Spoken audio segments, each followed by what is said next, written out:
namatay siya sa krus. Nalansan siya sa krus, namatay, nabanhaw, pero sa ato ang atong pagkaibalo, normal ra kayo ba nga namatay atong Ginoo, nalansan, sa murang atong Lord's Table meeting, normal ra kayo. Di ba? Pero kung atong yung mahibaluan mga igsoon nga ang ato ang buhat nga nahuman sa atong Ginoo, ang iyang kamatayon nagwagtang sa sala og ang iyang kamatayon nagwala og bili sa kamatayon. Sayo ka nagwala og bili sa kamatayon. Og sa ato pang pagistorya mura ba siya og mabangis nga iro. Pero wala ay ngipon. Mulantaw pa sa iro nga bangis hadlok ika pero pagbanghag way ngipon, di makapaak pero may ngipon. So ang kamatayon din mga igsoon murag iro nga mabangis pero wala ay ngipon. Nagpasabot nga wala gyud bili. Walay no effect. Walay meaning sa nullified. So kung ato nang masinatian mga igsoon, mas mapalalom pag yun ang atong pagsinati, labi na sa ato ang Lord's Table meeting. Kaya atong Lord's Table meeting, pagpasundayag man sa kamatayon o pagkabanaw sa atong Ginoo.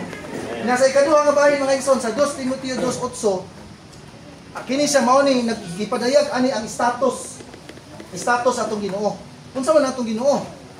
Kita naman kita sa Lord si kabire ang ato ang kamatuoran hilabihan kahabog. Unsa man ang status atong Ginoo?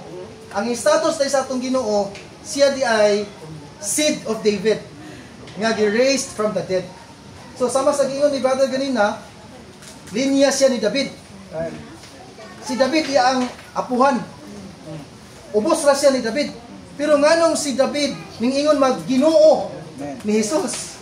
Nagpasabot nga bisan sa iyang tawhonon, Diyos siya. Tawhonon pero Diyos siya mga igsoon kay nigbanhaw man siya sa kamatayon. Bisan ang kamatayon wa gyud nakagunit sa atong Ginoo. Kay siya ang Diyos sa pagkabanhaw.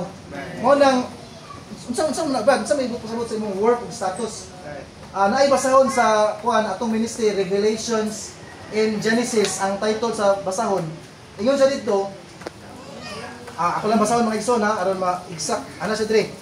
Every person has a status and a work.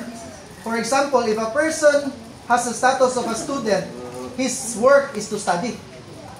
Tanan kuno nga tawo sa kalibutan, na ako no'y work, then ako no'y status. Kung ang work kuno sa estudyante, kung ang estudyante kuno, ang iyang buhat, mong eskwela, ang iyang status, pagtuon. Magtuon siya. Di ba?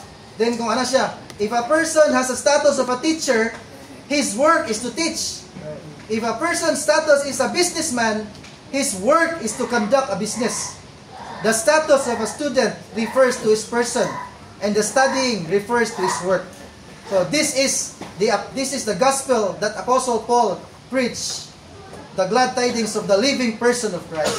So mga igsoon, mao ni ang gisangyaw sa atong Apostle Paul. Wala lang siya nagsangyaw. Unsa may atong kalabutan ani? Nga si Apostol Pablo man to din. Ita lahi man ta karon.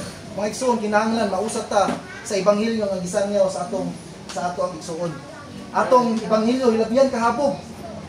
Pero ang ato ang persona mga igsoon wala na fit sa kahabog sa ebanghelyo.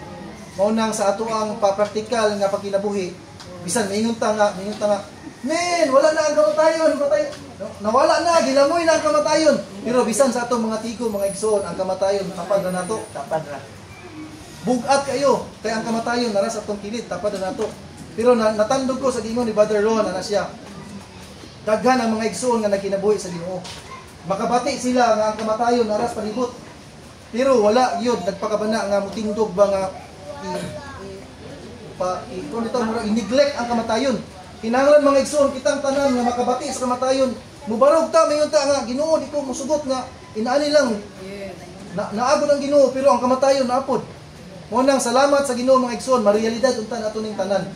Nga kini nga pagtulunan nga gipadayag nato karon pagbakuna ni siya aron dili kuno mapadayon ang pagkadaot sa iglesia.